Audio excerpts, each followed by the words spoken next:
lo que yo sí puedo, y entonces Batuta es un gran aporte a la calidad de la educación y a la formación del ser humano. Es muy bueno. ¿Qué pasa? Es que no es regionalizado. Y si un niño de San Juan del Cesar o de cualquier parte de Valledupar o de toda la región de la costa Caribe quiere aprender a tocar estos instrumentos, pues no va a Batuta. Va a otras escuelas que tienen su formación, y entonces, ¿qué pasó con esa inversión? ¿Qué pasó con esa gran proyección nacional en que los muchachos se desarrollen en el aprendizaje de la música? Pues no se ve la conexión de la regionalización. Y yo creo que esto mismo está pasando en los llanos orientales, que Batuta, no sé si ya tiene las arpas, ya tiene el cuatro, ya tiene las maracas. Yo no sé si tenemos en Pasto, en Batuta, la quena y otros instrumentos que en cada una de las regiones son propios de ellas, pero que como son proyectos que vienen del orden nacional y que no son regionalizados, entonces en el contexto del niño no hay esa intención del aprendizaje, sino externa, descontextualizada a sus propios querer. Es un texto que no es mío, que no me pertenece, que no están hablando aquí de los 12 clanes de los Guayuni, me están hablando en los llanos orientales y de la cultura de los Sicuani, sino que me hablan de otras culturas, de otros países, de otros continentes, y ese es otro de los problemas de la regionalización de la calidad de la educación. Hemos cambiado en la línea de la enseñanza algunos conocimientos que nos han dado como mejor enfoque. Vea, lo que fue importante en el pasado, digamos, una persona que entró a estudiar, por ejemplo, lo que está haciendo este camarógrafo que me está tomando el video que estamos haciendo de esta entrevista, este análisis. Cuando él empezó a estudiar, lo que inicialmente vio fue que existía unas cámaras grandes que no eran digitales. Cuando fue saliendo de la universidad, ya la educación de esos nuevos profesionales fue digital, y entonces en 1, 2, 3 semestres de estos muchachos ya tenían mucho más empleo que los que ya eran profesionales.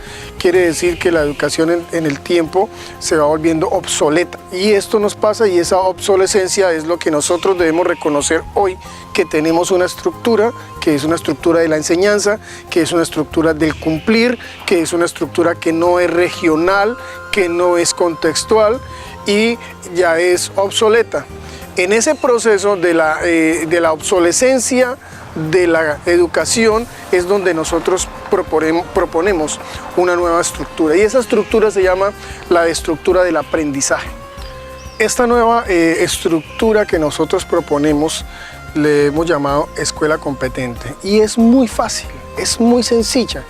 Es tan sencilla que la dificultad no está en la ejecución, sino en que una persona que ya está en una estructura de la enseñanza, en que está acostumbrado a que debe cumplir, que está acostumbrado a que le deben cumplir, y está sentado sobre ese poder de que le hagan cumplir para poder él cumplir, entonces debe reconocer que está en esa estructura. Si quiere pasar a una estructura del aprendizaje, entonces tiene que ver cómo de una manera clara él está constituido dentro de esta nueva estructura, y no lo que nos ha pasado en muchas causas de la mala educación, es que cuando nos dijeron que pasáramos de la 2343 a los estándares de calidad, a las competencias, estábamos manejando los logros y los indicadores de logros, y pasamos a las competencias y a los desempeños, a las habilidades, pero con la estructura anterior, o sea, prácticamente convertíamos como los estándares, las competencias y los desempeños en los logros y los indicadores de logros anteriores. Entonces, sin salir de esa estructura, yo no me puedo meter en la otra. Cuando ya se estaba comprendiendo, después de 10 años, el manejo de los logros y los indicadores de logros, nos dijeron, no, ya no es así, ahora vamos a cambiar, ahora llaman estándares, se llaman competencias, se llaman desempeños, se llaman desarrollo de habilidades, y este cambio que nos generó, nos generó otra vez volver a empezar, par, pero con una dificultad, es que este nuevo currículum en muchas instituciones de Colombia fue como coger los logros y los indicadores de logros y transformarlos a las competencias, desempeños y habilidades. La escuela competente se desarrolla a través de 4 ciclos. El primer ciclo es el ciclo de la unificación, que consiste en la unificación de criterios institucionales, criterios del salón, criterios de la evaluación. Luego sigue el ciclo de nivelación, su palabra es sencilla y clara de entender, vamos a nivelar. Luego sigue el ciclo de la superación. Una vez que yo estoy nivelado, voy a seguir y a continuar no nivelándome, sino superando lo que en el grado o en el conocimiento en el que estoy, en el que debo estar. Y por último, la investigación. El ciclo de la investigación en esta metodología es el último, pero realmente como son ciclos, cuando lleguemos al ciclo de la investigación se va a convertir en el primer ciclo, porque los conocimientos no se dividen por áreas, según Rodolfo Ginás dice que los conocimientos no se dividen por áreas, que el cerebro humano lo entiende de una sola manera, que el conocimiento es uno solo, y de esta forma tan clara de verlo, la investigación, cuando tú estás en la solución de eso que has planteado, cuando estás mirando si eso no es, ahí te das cuenta que utiliza la matemática, la geografía, que utiliza la física, que utiliza la química, utiliza varias áreas en estos proyectos de investigación, y es ahí donde la educación deja de ser áreas y se convierte en una educación integrada que ayuda a que el cerebro comprenda mucho más fácilmente los conocimientos, las habilidades, los desempeños, todo lo que se requiere para los procesos de aprendizaje. La ética es el principal problema de la calidad de la educación. Entonces uno dice, pero ¿por qué la ética? Si a mí siempre me han dicho que el principal problema de la calidad de la educación es la matemática.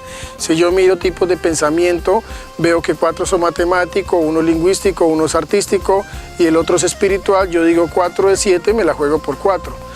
Pero es lo que, como en la estructura de la enseñanza, también nos han hecho entender que la matemática es fundamental, otros que es el español, y finalmente hemos comprendido que las instituciones de alta calidad, que son de alta calidad, y lo que hacen las instituciones de alta calidad es que primero generan unos procesos de unificación éticos que se convierten en códigos institucionales, que se convierten en rutinas institucionales, que se convierten en protocolos institucionales, pero que realmente lo que están tratando a profundidad es el concepto de la ética, la unificación de criterios éticos.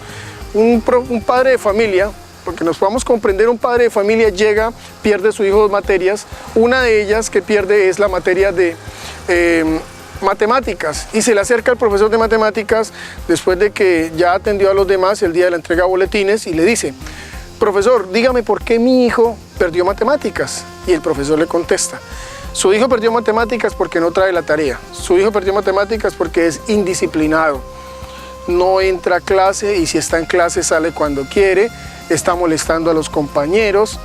Entonces le dice el padre de familia al profesor de matemáticas: profesor, ya sé por qué mi hijo perdió ética, yo lo que le pregunto es por qué perdió matemáticas.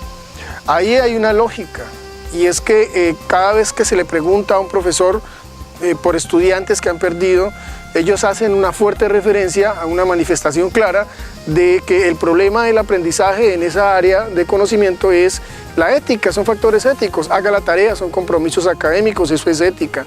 La indisciplina es ética. Que entre o salga del salón cuando quiera es ética. Que esté molestando a los compañeros son procesos de códigos éticos en el aula, en el salón de clase.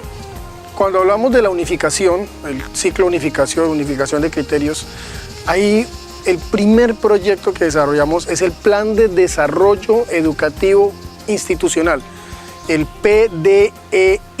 El Plan de Desarrollo Educativo Institucional, ¿qué hace? Él lo que logra es proyectar a una institución educativa 4, 5, 6 años. Se supone que si un ciclo está el de la primaria y otro el de la secundaria, tenemos ciclos de 6 años y son 12 años al final. Una institución proyectada a 6 años me permite no seguir una planeación de cada año, lo que tenemos, por ejemplo, con el SICSE, el de gestión, el SICSE con G. Es que es una planeación de 1 año en lo académico, cuando uno lo que debe es hacer una planeación en donde cada vez pasa de este nivel donde estoy a un nivel más avanzado. Por poco que sea lo que se alcance, es otro nivel más arriba, y luego que lo alcance sigo trabajando sobre otro nivel más arriba. Y todo lo que yo planteo en un plan de desarrollo educativo institucional como un proceso de unificación de criterios es que todos, los docentes, los padres de familia, los estudiantes, los directivos, los administrativos, la misma Secretaría de Educación reconozca que esta institución educativa tiene unos niveles, unas metas de aprendizaje paso a paso. La planeación es entonces, o el plan de desarrollo educativo institucional, es entonces un unificador de criterios que nos lleva a un puerto donde queremos llegar. Y si nosotros todos sabemos a dónde queremos llegar y cuál es el camino y los niveles que debemos ir superando, obviamente que se considera que este es el primer factor, el primer proyecto de unificación de criterios. Luego, ¿qué sigue? Luego sigue definir qué queremos en el aula, cómo debe ser el comportamiento de los docentes, de los estudiantes dentro del aula, y lo hacemos por consenso. Y luego lo hacemos como institución. Podemos como institución tener un manual de convivencia, pero el manual de convivencia siempre ha sido repetido. Ahora no queremos que ese manual sea repetido, sino que sea construido como se construye una sociedad. ¿Y cómo se construye una sociedad? Pues a alguna persona que está dentro de la institución, una niña que se interpone porque su maquillaje a ella le gusta, pero en el manual de convivencia dice que no, o ella quiere la falda más larga, más corta, o el pantalón tumbado de los muchachos, la camisa por dentro, el porte del uniforme. Todas estas condiciones se convierten dentro del aula en un tema de discusión que genera unas posiciones, o eso va a generar un debate dentro del aula, después dentro del grado, después dentro de la jornada, luego en la institución educativa van a participar los padres de familia.